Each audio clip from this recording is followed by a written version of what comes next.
حضرت عمر کو وہ عمر ابن الخطاب سے عمر فاروق بنانے والی شے وہی تھی۔ انہوں نے کہا کہ نہیں عمر تم نجس ہو، ناپاک ہو، پہلے غسل کرو پھر وہ اوراق جو ہے ان کو ہاتھ لگا سکتے ہو۔ غسل کیا ہے، سورہ طٰ کی آیتیں پڑھی ہیں، ایمان لائے ہیں، وہی تلوار گلے میں حمائل کر کے حاضر ہو گئے ہیں، اور حضور نے کو اطلاع دی گئی عمر آ رہا ہے تو کھلبلی مچ گئی دار ارقم میں، عمر آ رہا ہے تو عمر انہیں ابھی معلوم نہیں تھا کہ کیا شکل ہو۔ حضور نے فرمایا متبسم چہرے کے ساتھ آنے دو اسے۔ وہ آیا تو جیسے غلاموں کا رواج تھا کہ تلوار جو ہے وہ اپنے گردن میں حمائل کر کے چلتے تھے، تلوار گردن میں ڈالے ہوئے حاضر ہو گئے ہیں۔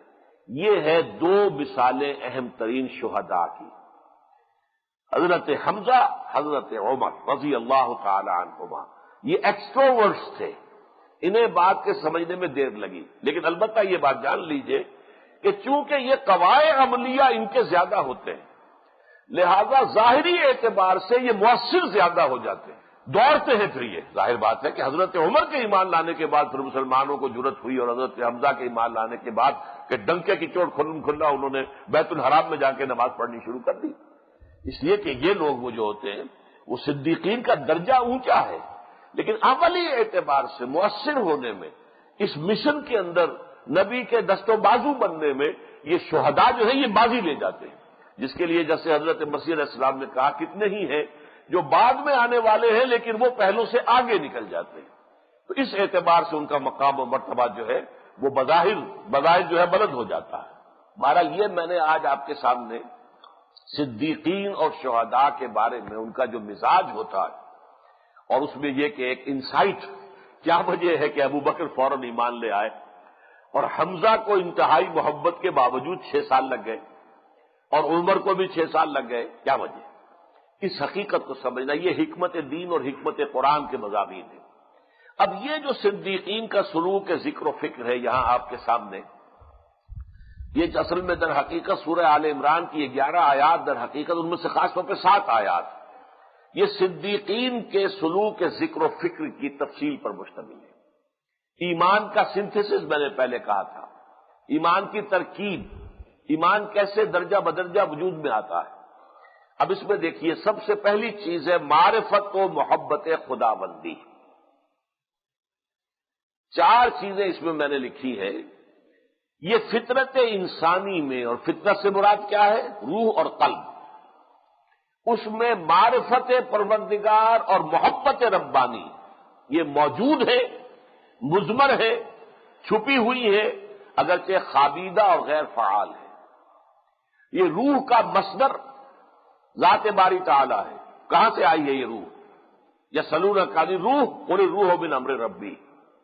اس روح کے اندر اللہ کی معرفت بھی ہے اور اللہ تعالیٰ کی محبت بھی ہے، لیکن خابیدہ، ڈورمنٹ، غیر فعال۔ اب نمبر 2، آیات الہی، اور آیات الہی 3 قسم کی ہے، یعنی آیات کونیہ، کون و مکان جسے ہم کہتے ہیں کونیہ میں آفاقی اور انفسی بھی آئیں گے۔ آیات آفاقی ان فی خلق السماوات والارض واختلاف اللیل والنہار والفلک التی تجری فی البحر بما ینفع الناس، یہ سورہ بقرہ کے 20ویں رکوع کی پہلی آیت۔ آیات انفسی وفی انفسکم افلا تبصرون، تمہارے اندر ہے۔ سنریہم آیاتنا فی الآفاق وفی انفسہم حتی یتبین لہم انہ الحق، آفاق میں، انفس میں نشانیاں ہیں۔ نمبر 2، آیات قرآنی، آیت کہتے ہیں نشانی کو، ان نشانیوں کے ذریعے سے۔ نمبر 3، تذکر کے نتیجے میں، یہ تذکر ہے، نیچے سے وہ سویا ہوا جو ہے، سوئی ہوئی معرفت اللہ کی وہ برآمد ہوتی ہے، ابھرتی ہے، اور اس کی محبت جاگتی ہے، یہ نتیجے میں اجاگر اور ایکٹیویٹ ہو جاتے ہیں۔ آیات قرآنیہ کا رول دوہرا ہے، آیات آفاقیہ اور انفسیہ کی جانب توجہ دلاتی ہیں۔ دیکھو افلا ينظرون الى الابل كيف خلقت والى السماء كيف رفعت والى الجبال كيف نصبت والى الارض كيف سطحت، دیکھتے نہیں؟ غور کرو، کولانس زمین دیکھ، فلک دیکھ، فضا دیکھ۔ اور نمبر 2 یہ کہ اس کے اندر جو ملکوتی غنا ہے، چونکہ یہ وہیں سے آ رہا ہے، سورس جو ہے قرآن کا وہ ذات باری تعالیٰ ہے، یہ کلام بھی صادر ہو رہا ہے ذات باری تعالیٰ سے، اور یہ ارواح انسانیہ بھی صادر ہوئی ہے ذات باری تعالیٰ سے۔ اس اعتبار سے یہ دونوں گرائیں ہیں، لہذا قرآن مجید کا جو ملکوتی غنا ہے وہ انسان کی روح اور قلب کے اندر جو چھپے ہوئے تار ہیں انہیں چھیڑتا ہے، اور وہ ملکوتی نغمہ جو ہے پھر برآمد ہوتا ہے، جس کو کہ کہا ہے مولانا روم نے، از کجا می آئدین آواز دوست، یہ میرے دوست کی آواز کہاں سے آ رہی ہے؟ خشک چوبو، خشک نیو، خشک پوست، از کجا می آئدین آواز دوست۔ یہ قرآن مجید کو انسان جو ہے روح انسانی اس طور سے جو ہے اس کے ساتھ ایک سمپیتھیٹک وائبریشن کے اندر انسان کی روح آ جاتی ہے۔ گویا کہ یہ ساری چیزیں جو ہیں معرفت خداوندی، محبت خداوندی، یہ فطرت میں مضمر ہیں، ان کے لیے نہ کوئی سائنٹیفک دلیل ہو سکتی ہے نمبر ایک، اور نہ ہی ان کے لیے کوئی منطقی دلیل ایسی ہے کہ جس کو کاٹا نہ جاتا، منطق کو کاٹ دیتی ہے۔ البتہ عقل کا ایک معاملہ آتا ہے معرفت کے ضمن میں، تعقل جو ہے، یہ چوتھے نمبر پر جو لکھا ہوا ہے، فورتھ سٹار، صفات الہی کا کمال جو ہے وہ سمجھ میں آتا ہے کہ اس کائنات کو دیکھ کر وہ جو ہستی ہے علی کل شیء قدیر ہے، اتنی عظیم کائنات کا بنانے والا، کیا کوئی شے اس کی قدرت سے بعید ہو سکتی ہے؟ بکل شیء علیم ہے، اتنی عظیم کائنات کا بنانے والا اور چلانے والا، کیا کوئی شے اس کے علم سے باہر ہو سکتی ہے؟ ہوا معکم اینما کنتم، جہاں کہیں بھی تم ہوتے وہ موجود ہوتا، کیسے ممکن ہے کہ اس کی موجودگی نہ ہو؟ اس اعتبار سے یہ جو صفات ہیں اللہ تعالیٰ کی، آپ کو معلوم ہے ویسے تو اللہ تعالیٰ کے 99 نام اور اس میں صفاتی نام بھی ہے سارے کے سارے، لیکن یہ کہ عام طور پر 5 صفات کو گنا گیا ہے کہ جو بنیادی ہیں، وجود، حیات، ارادہ، علم، قدرت، 5 ہے۔ اب قدرت ہی میں یہ ہے کہ وہ قہار بھی ہے، وہ غفار بھی ہے، وہ ستار بھی ہے، وہ جو ہے المحیی بھی ہے، الممیت بھی ہے، الرافع بھی ہے، الخافض بھی ہے، الباسط بھی ہے، یہ سارے کیا ہے نام؟ اللہ تعالیٰ کی قدرت کے نام ہے۔ وہی اٹھانے والا، وہی گرانے والا، وہی جو ہے انسان کو المعز عزت دینے والا، وہی المذل ذلت، یہ اللہ کی قدرت، اللہ کی قدرت کے یہ نام ہے سارے۔ اس طرح اللہ کے علم کی صفت، وہ علیم ہے، وہ خبیر ہے، وہ سمیع ہے، وہ بصیر ہے، وہ لطیف ہے، یہ تمام کیا ہے؟ صفت علم کے ہی تو مظاہر ہے نا۔ تو 5 صفات ہیں بنیادی، وجود، حیات، ارادہ، قدرت اور علم، اور ان سب کے بارے میں کمال، ہر شے ہر اعتبار سے مکمل، یہ ہے جو عقل انسانی کا حصہ اس میں آتا ہے معرفت کے اندر۔ اب اگلی منزل جو ہم بڑھ چکے ہیں سورہ آل عمران کی آیات میں، یہ معاد کا سفر جو ہے کہ یقیناً کوئی اور زندگی ہے، دوسری زندگی ہے، اس کے لیے سب سے پہلی تو بنیاد فطرت میں ہے۔ وہ کیا ہے؟ اخلاقی حس اور اخلاقی شعور، جس کو کانٹ نے کہا مورل لا، یہ اچھائی ہے، یہ برائی ہے، یہ بھلائی ہے، یہ برائی ہے، یہ ایول ہے، یہ گڈ ہے، یہ شر ہے، یہ خیر ہے، یہ تمیز جو ہے فطرت میں ہے۔ جیسے میں نے آپ سے عرض کیا کہ معرفت خداوندی فطرت میں ہے، اس کے لیے دلیل کوئی نہیں، اس طرح کوئی شرط ثابت کرو کہ شر شر ہے، خیر خیر ہے، آپ نہیں کر سکتے ثابت۔ لیکن اگر اپنے اندر جھانکے گا کوئی شخص تو محسوس کرے گا کہ ہاں خیر خیر ہے، شر شر ہے، میرے اندر یہ مورل لا ودن جو کانٹ نے الفاظ استعمال کیے 100% درست۔ اچھا، اگر یہ ہے تو اب تعقل کا پروسیس شروع ہوتا ہے۔ ایمان بالآخرت کے ضمن میں جو ہے، معاد کے ضمن میں تعقل کا پروسیس لمبا ہے، جبکہ ہم نے دیکھا کہ اللہ تعالیٰ کی معرفت کے ضمن میں، ایمان باللہ کے ضمن میں، وہاں تعقل کا دخل بہت کم ہے، صرف اللہ کی صفات کے بارے میں، اس کے کمال کے بارے میں۔ ساری چیز جو ہے وہ فطرت پر مضمر ہے، فطرت کے اندر چھپی ہوئی جو آیات اور نشانیوں کے حوالے سے اجاگر ہو کر خود بخود جو ہے وہ سامنے آ جاتی ہے۔ لیکن یہاں سب سے پہلا تعقل کا قدم کیا ہے کہ ہمارا مشاہدہ یہ ہے کہ کائنات میں کوئی چیز بے مقصد اور بے نتیجہ نہیں ہے۔ یہ تعقل کا یوں سمجھیے کہ پروسیس کی پہلی سیڑھی ہے۔ قرآن مجید اسے منفی بھی کہتا ہے، مثبت بھی کہتا ہے۔ سورہ آل عمران میں ہم نے پڑھا ربنا ما خلقت ھذا باطلا، پروردگار تو نے یہ سب کچھ بیکار، بے مقصد، بے نتیجہ تو پیدا نہیں کیا ہے۔ اسی کو سورہ مومنون میں کہا افحسبتم انما خلقناکم عبثا وانکم الینا لا ترجعون، کیا تم نے یہ سمجھا تھا کہ ہم نے تمہیں بیکار اور عبث پیدا کیا ہے اور تم ہماری طرف لوٹائے نہیں جاؤ گے؟ سورہ تغابن میں اس کو مثبت انداز میں کہا خلق السماوات والارض بالحق وصورکم فاحسن صورکم والیہ المصیر، اللہ نے آسمان اور زمین بنائے حق کے ساتھ، با مقصد، نتیجہ خیز۔ یہ کھیل نہیں ہے۔ فرمایا گیا کہ اگر ہم نے کھیل کھیلنا ہوتا تو اپنے پاس سے کھیل لیتے۔ یہ کائنات جو ہے یہ رام جی کی لیلا نہیں ہے، یہ کھیل نہیں ہے، کسی کیلنڈر کا کھیل نہیں ہے، یہ سنجیدہ بامقصد تخلیق ہے۔ اچھا، اگر یہاں ہر شے سنجیدہ اور بامقصد ہے، نتیجہ خیز ہے، تو نیکی کا نتیجہ اچھا نکلنا چاہیے اور بدی کا برا۔ گندم از گندم، جو سے جو پیدا ہونا چاہیے، گندم سے گندم۔ نمبر 3، لیکن بالفعل ایسا نہیں ہوتا بلکہ برعکس ہوتا ہے۔ نیک آدمی تکلیف اٹھاتا ہے، مشقتوں میں رہتا ہے، روکھی کھا کے گزارا کرتا ہے، جھوپڑی میں یا کسی چھوٹے سے مکان میں چھوٹی سی چھت کے نیچے گزارا کرے گا، عام طور پر یہی دیکھنے میں آئے گا۔ انسکروپلس آدمی ہو جس کے کوئی اصول نہیں ہے، کوئی اخلاقی قید نہیں ہے، جو چاہے کرے، بے حیا باش و حرچ خائی کن، ایک دفعہ ذرا حیا کا پردہ اٹھانے کی بات یہ نا، پھر جو چاہو کرو، بے حیا باش و حرچ خائی کن، حرچ خائی کن ہے تو پھر جیسے بھی ہو، بائی خوک اور بائی کروک، حلال سے حرام سے، جائز سے ناجائز سے کماؤ، رہش کرو، بابر بحش کوش کی حالت دوبارہ نہیں۔ لہذا تیسری سیڑھی کیا ہے؟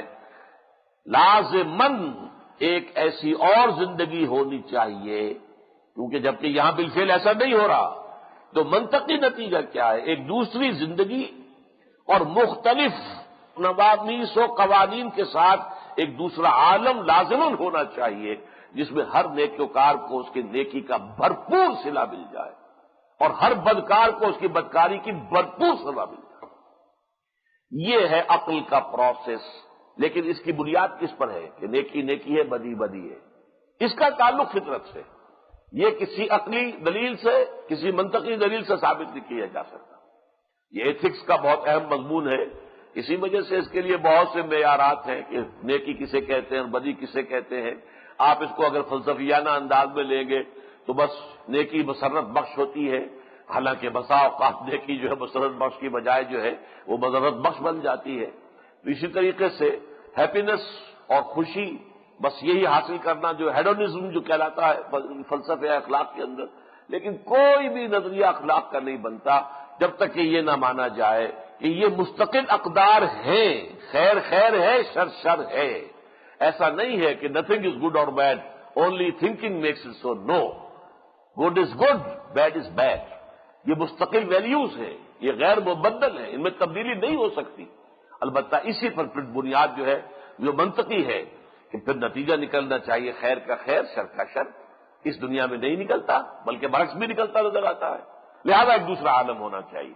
یہ ہے دوسرا اس تعقل اور تذکر کے سفر کی دوسری منزل۔ اب آتی ہے تیسری منزل۔ جو شخص یہاں تک پہنچ گیا ہو، جس کی بڑی نمایاں مثال قرآن مجید میں حضرت لقمان ہے۔ حضرت لقمان کی نصیحتوں کا اگر تجزیہ آپ کریں گے، اس میں کہیں ایمان بالرسالت کا ذکر نہیں، جنت اور دوزخ کا نام نہیں، قیامت کا لفظ نہیں، جو چیزیں نبوت سے معلوم ہوتی ہیں ان کا تذکرہ ہی نہیں ہے سرے سے۔ صرف ایک ہی شے ہے، ایک اللہ، توحید اور اس کا شکر، یہ معرفت خدا بندی اور محبت خدا بندی۔ نمبر 2، انسانی اعمال جو ہیں ضائع نہیں جائیں گے، نتائج نکلیں گے۔ یا بنی انہا ان تک مثقال حبۃ من خردل فتکن فی صخرۃ او فی السماوات او فی الارض یأت بها اللہ ان اللہ لطیف خبیر۔ بس، لیکن یہ کہ جب کسی نبی کی دعوت ایسے شخص کے کان میں آتی ہے، وہ اسی بات کی دعوت دے رہا ہے، وہ دعوے سے کہتا ہے کہ یہی ہے اور یہ میرے پاس وحی کے ذریعے سے علم آیا ہے، عام سورس آف نالج نہیں ہے۔ جیسے کہ اسی سورہ مریم میں حضرت ابراہیم علیہ السلام کا قول اپنے باپ سے، یا ابت انی قد جانی من العلم ما لم یاتک فاتبعنی اہدک صراطا سویا، ابا جان میرے پاس وہ علم آیا ہے جو آپ کے پاس نہیں آیا، اللہ نے مجھ پر وحی بھیجی ہے، آپ کو نہیں بھیجی۔ آپ باپ ہیں، میں بیٹا ہوں، آپ بڑے ہیں، میں چھوٹا ہوں، لیکن میرے پاس وحی آئی ہے، آپ کو میری پیروی کرنی ہوگی، میں آپ کو سیدھے راستے کی رہنمائی کروں گا۔ یہ ہے دعویٰ نبوت کا۔ لیکن چونکہ نبی وہی بات کہہ رہا ہے ان آمنوا بربکم، لہذا یہ صدیقین جو یہ سارا سلوک تذکر و تعقل اور تفکر جو ہے طے کر چکے ہوں، جب ان کے کانوں میں آواز آتی ہے تو ان کی ندا فوراً کیا ہے؟ ربنا اننا سمعنا منادیا ینادی للایمان ان آمنوا بربکم فآمنا ربنا فاغفر لنا۔ اچھا، لفظ ایمان کا اطلاق اب ہوگا، اسی لیے میرے اس پورے چوکٹے کے اندر اوپر لفظ ایمان نہیں آیا ہے۔ اللہ کی معرفت اور محبت، معاد یا آخرت، ایمان کا لفظ کہیں نہیں میں نے استعمال کیا، اس لیے کہ ایمان کے لفظی معنی تصدیق۔ تصدیق تب ہوتی ہے جب کسی اور کی آواز کان میں آئی کہ ایسا ہے، میں یقین کے ساتھ کہہ رہا ہوں ایسا ہے، مجھے وحی کے ذریعے سے بتایا گیا تمہارا ایک رب ہے، اس کی یہ صفات ہے، وہ اکیلا ہے، مجھے بتایا گیا ہے کہ تمہیں مر کے دوبارہ اس کے حضور میں حاضر ہونا ہے، تمہاری زندگی کے تمام اعمال کا حساب کتاب ہونا ہے، جزا و سزا ہونی ہے۔ اب جب اس کی تصدیق کرتے ہیں تو وہ ایمان بنتا ہے۔ ایمان کے معنی ہے تصدیق کر دینا۔ لہذا یہاں دیکھیے کہ تیسرا خانہ جو میں نے اس میں بنایا، دعوت و نبوت اور رسالت جو ہے، دعوت نبوت اور رسالت کے مقابل میں ان لوگوں نے جنہوں نے یہ سارا سلوک کے تذکر و تعقل و تفکر طے کیا ہے، ان کا رد عمل کیا ہے؟ تصدیق و توثیق۔ ان کے لیے یہ کوئی نئی بات نہیں ہے، یہ تو فوراً تصدیق کرتے ہیں، ہاں آپ ٹھیک کہہ رہے ہیں، بالکل میرے دل میں بھی یہی بات ہے، میں بھی یہی پہنچا ہوں، میری سمجھ میں بھی یہی آیا ہے، فوراً تصدیق اور توثیق، اور اسی کا نام صدیقیت ہے۔ یہ ہے در حقیقت وہ جو ٹاپ موسٹ، اس لیے کہ دیکھیے وہ جو چار میں نے درجے بیان کیے تھے، من النبیین والصدیقین والشہداء والصالحین، صالحین بیس لائن ہے، عام اہل ایمان جن کے عمل درست ہے، عمل صالح والے اہل ایمان، کوئی خاص ابھی نمایاں کوئی صلاحیت جو ہے وہ ابھی نکھر کر سامنے نہیں آئی ہے، یہ بیس لائن ہے۔ اس بیس لائن سے کوئی ترقی کرے گا یا شہید بنے گا یا صدیق بنے گا، اور سب سے اوپر نبی ہے، یا تو کوئی شہداء میں سے ہو کر اور نبوت تک پہنچے گا، اور یا کوئی صدیقی کے حوالے سے نبیت تک پہنچے گا، تو یا تو وہ صدیق النبیہ ہوگا یا رسول النبیہ ہوگا۔ اس لیے کہ در حقیقت یہ شہادت کا لفظ جو ہے یہ انبیاء اور رسل کی دعوت کے لیے لفظ استعمال ہوتا ہے۔ لقد ارسلنا الیکم رسولا شاہدا علیکم کما ارسلنا الی فرعون رسولا، تو یہ شاہد ہوتے ہیں۔ تو شہادت سے مراد در حقیقت یہ ہے جو رسولوں کے اس جو مشن ہے ان کا، جو ان کا فرض منصبی ہے رسالت کا، اس میں سب سے بڑھ کر ان کا ساتھ دینے والے ہیں، آگے بڑھ کر جن کے ذریعے سے رسولوں کو تقویت حاصل ہوتی ہے، وہ شہداء ہے، ان سے اوپر صدیقین ہیں، اور اب سب سے اوپر جو ہے نبیین، وہ ظاہر بات ہے کہ اپنے سلوک سے، اپنی محنت سے، اپنی مشقت سے، اپنی ریاضت سے، اپنے کسب سے حاصل ہو ہی نہیں سکتا یہ مقام۔ یہ تو پہلے بھی تھا تو خالص واہ بھی تھا، اللہ جس کو چاہتا تھا وہ نبوت سے سرفراز فرما دیتا تھا، اور اب تو ہمیں معلوم ہے کہ دروازہ بند حضور کے بعد صلی اللہ علیہ وسلم، وہ تو آؤٹ آف باؤنڈز ہے، وہ معاملہ تو ختم ہوا۔ البتہ صدیقیت اور شہادت کی منزلیں میرے اور آپ کے لیے کھلی ہوئی ہیں۔ اولئک هم الصدیقون والشہداء عند ربہم لہم اجرہم ونورہم۔ وہ سلوک اپنی جگہ پر ایک اور اس کا تقاضا ہے جو پورا کرنا پڑتا ہے، تو پھر آدمی یا شہید اور یا صدیق کے مقام پر فائز ہو سکتا ہے۔ یہ درجے ختم نہیں ہوئے، یہ نہ سمجھیے کہ صرف صحابہ ہی میں صدیق بھی تھے اور شہید بھی تھے، نہیں، اب بھی کوئی دعوت حق اٹھے گی، کوئی شخص فوری طور پر لبیک کہے گا، معلوم ہوگا کہ اس کے دل میں یہ باتیں پہلے سے موجود تھیں، وہ اس دعوت حق کا صدیق شمار ہوگا۔ کوئی شخص ہوگا جسے وقت تو لگ جائے گا، دیر لگ جائے گی، لیکن پھر جب وہ آئے گا تو بہت تیز رفتار ہوگا، بہت بھاگ دوڑ کرے گا، بہت محنت کرے گا، وہ شہداء میں سے شمار ہو جائے گا اس دعوت حق کے۔ تو اس دعوت حق کے جو ہے یہ دونوں مراحل، دونوں مراتب اولیاء جو ہے ابھی تک کھلے ہوئے، آئے یہ گوئے ہے اور یہ میدان آدمی اپنی سی ہمت کرے، محنت کرے، جد و جہد کرے، کوشش کرے، مرتبہ شہادت پر بھی فائز ہو سکتا ہے، مرتبہ صدیقیت پر بھی فائز ہو سکتا ہے۔ ہاں، مرتبہ نبوت پہلے بھی خالص وہمی تھا، اکتسابی تھا ہی نہیں، اور اب تو وہ مستقل طور پر بند ہو گیا ہے۔ اب جو اس کے اندر آپ کو نظر آئے گا نیچے، ایمان کیسے وجود میں آیا کہ جب کہ یہ سارا سلوک جو طے کیا تھا صدیق نے خود، اس کی پوری تصدیق ہو گئی نبی کے ذریعے سے، جس کے نتیجے میں کہ صدیق نے نبی کی تصدیق کر دی، اب اس کو ہم ایمان کہتے ہیں۔ اس ایمان کے نتیجے میں اب ایمان باللہ جو وجود میں آئے گا، اس میں نبی کے بتائے ہوئے جمیع اسماء و صفات شامل ہو جائیں گے، ورنہ اس سے پہلے وہ مجمل ایک معرفت تھی اللہ کی، مجمل کچھ اس کی صفات کے بارے میں، کمال صفات کے بارے میں، لیکن تفصیلاً ان للہ 99 اسماء، کہ اللہ تعالیٰ کے 99 نام ہیں، یہ نام تو محمد نے بتائے ہیں صلی اللہ علیہ وسلم، یا قرآن سے ہمیں معلوم ہوئے، یہ ہمیں معلوم نہیں ہو سکتے تھے۔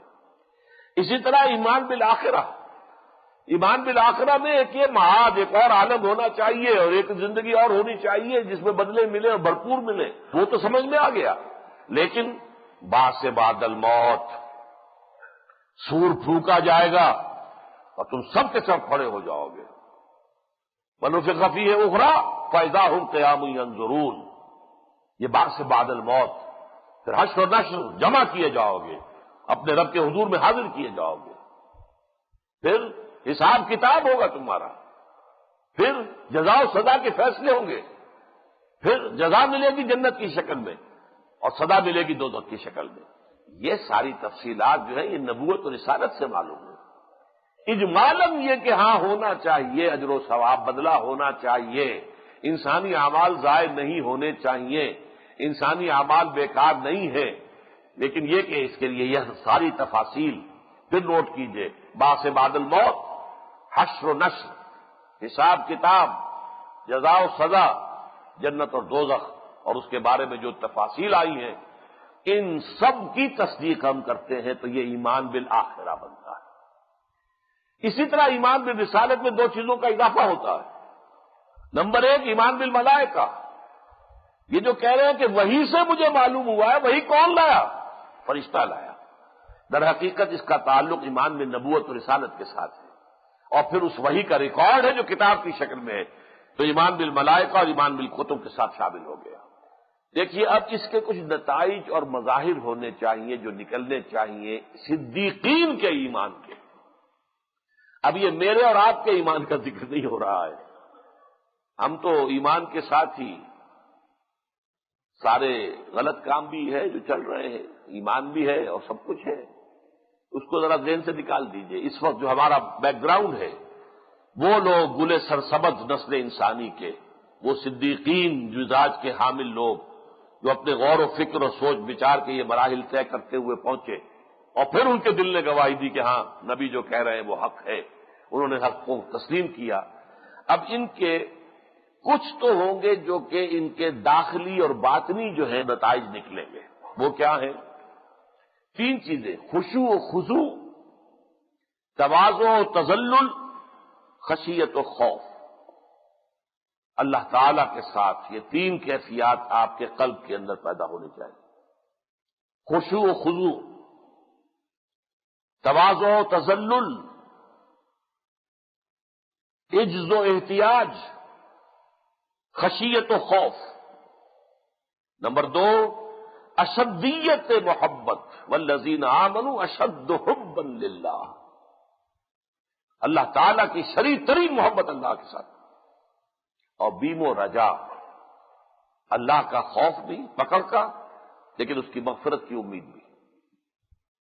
نمبر تین، تسلیم و رضا، جو بھی اللہ کی طرف سے آ رہا ہے سر تسلیم خم ہے، مجھے بظاہر اچھا لگ رہا ہے یا برا، لیکن اس میں یقیناً خیر ہے، بیدک الخیر انک علی کل شیء قدیر۔ توکل و اعتماد، جو بھی وسائل و ذرائع میرے پاس ہیں میں کچھ نہیں کر سکتا جب تک کہ اللہ کا اس کے اندر تائید نہ ہو، اذن رب کے بغیر کچھ نہیں ہوگا، نہ اذن رب کے بغیر مجھ پر کوئی چیز وارد ہو سکتی ہے، نہ اذن رب کے بغیر میں کوئی کام کر سکتا ہوں۔ تسلیم و رضا، اور نمبر 2 توکل و اعتماد. یہ ساری داخلی کیفیات ہیں.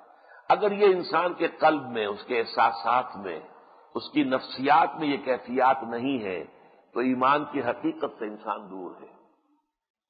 وہ ایک عقیدہ ہے بس. یہ اصل میں داخلی کیفیات ہے، قلبی کیفیات ہے کہ جو ہونی چاہیے. اب اس کو قرآن مجید نے مختلف مقامات پر بیان کیا ہے. تسلیم و رضا اور توکل و اعتماد یہ سورہ تغابن کے اندر بہت تفصیل کے ساتھ بات آئی ہے. اسی طریقے سے اشدیت محبت یہ سورہ بقرہ کے 20ویں رکوع میں والذین آمنوا اشد حبا للہ، شدید ترین محبت ان کی اللہ کے ساتھ ہوگی. اچھا دوسرے ہیں خارجی جو اس کے مظاہر ہوں گے، خارجی اور عملی. نمبر 1 اسلام، اطاعت، تقوی، عبادت، احسان. یہ ایک لائن کے الفاظ ہیں. اسلام کے معنی ٹو سرنڈر، اے اللہ جو تیرا حکم ہے حاضر. اطاعت کے معنی اپنی دلی آمادگی سے فرما برداری کرنا. تقوی ہر وقت ہوشیار رہنا کہ اللہ کی مرضی کے خلاف کوئی قدم نہ اٹھ جائے. عبادت ہمہ تن، ہمہ وجوہ، ہمہ وقت اللہ کی بندگی، اس کی محبت کے جذبے سے سرشار ہو کر. احسان جبکہ وہ ایمان اس درجے کو پہنچ جائے کانک تراہ فإن لم تکن تراہ فإنہ یراک. اس طرح اللہ کی بندگی، اس طرح اللہ کے لیے بھاگ دوڑ، اتنا اللہ کی خشیت کہ گویا کہ تم اللہ کو اپنی نگاہوں سے دیکھ رہے. فإن لم تکن تراہ فإنہ یراک. نمبر 2 ذکر و مراقبہ. ذکر میں بتا چکا ہوں آپ کو. ذکر کسے کہتے ہیں؟ استحضار اللہ فی القلب، دل میں اللہ کو موجود رکھنا، دل میں سے اللہ کی یاد نہ نکل جائے. زبان اس میں تر ہوگی لیکن اصل میں زبان سے سب کچھ ہو رہا ہے لیکن دل میں نہیں ہے تو وہ پھر ذکر نہیں ہے. مراقبہ یعنی فوراً یہ معلوم ہو کہ اللہ تعالیٰ میرا رقیب ہے، وہ مجھے دیکھ رہا ہے. یہ رقیب ہونا، مراقبہ یہ ہے کہ آپ بھی اپنی توجہ، جس کو دھیان کہتے ہیں ہندی میں، گیان، گیان ہے نالج، معرفت، نوسس، یہ ہے گیان. گیانی جی وہ کہتے ہیں کہ جو بڑا عارف باللہ ہے، جو پرماتما کا، ایشور کا بہت ہی جاننے والا، پہچاننے والا، وہ گیانی ہوتا ہے. اور دھیان وہ ہے توجہ کرنا، ٹو میڈیٹیٹ، مراقبہ کرنا. صوم و صلاۃ، صدقہ و انفاق، حج و عمرہ، یہ گویا کہ اس ایمان کے عملی مظاہر ہیں. اور top of all that is جہاد فی سبیل اللہ حق جہاد. اور ہم نے دیکھا کہ سورہ آل عمران کے آخری رکوع میں یہ جو سارا سفر تھا صدیقین کا، ان میں سے ان چیزوں کا ذکر نہیں آیا ہے. میں نے یہ 6 عنوانات قائم کیے، 3 داخلی اور 3 خارجی، لیکن اس میں ذکر آیا صرف آخری کا، اور وہ ہے جہاد فی سبیل اللہ. فالذین ہاجروا واخرجوا من دیارہم وأوذوا فی سبیلی وقاتلوا وقتلوا لأکفرن عنہم سیئاتہم وَلَأُدْخِلَنَّهُمْ جَنَّاتٍ تَجْرِي مِن تَحْتِهَا الْأَنْهَارُ ثَوَابًا مِّن عِندِ اللَّهِ وَاللَّهُ عِندَهُ حُسْنُ الثَّوَابِ. اس لیے کہ آن ٹاپ آف اٹ، جیسے کہ ہم کہیں گے کہ ہاتھی کے پاؤں میں سب کے پاؤں، یہ جو سب سے بڑا، سب سے اونچی منزل ہے ایمان باللہ اور صدیقیت والے ایمان کا، جو سب سے زیادہ نمایاں مظہر ہوگا، وہ یہ کہ اپنا وقت، اپنی توانائیاں، اپنی قوتیں، اپنی صلاحیتیں، اپنے وسائل، اپنے ذرائع، اپنے اہل و عیال، ہر شے کو انسان اللہ تعالیٰ کے دین کے لیے اور اس کے پیغام کو دنیا میں پھیلانے کے لیے اور اس کے دین کو عملاً قائم کرنے کے لیے وقف کرے. یہ ہے صدیقین کے ایمان کا مظہر اتم، مظہر اعلیٰ. جو اہم ترین جو مظہر ہے وہ یہ ہے.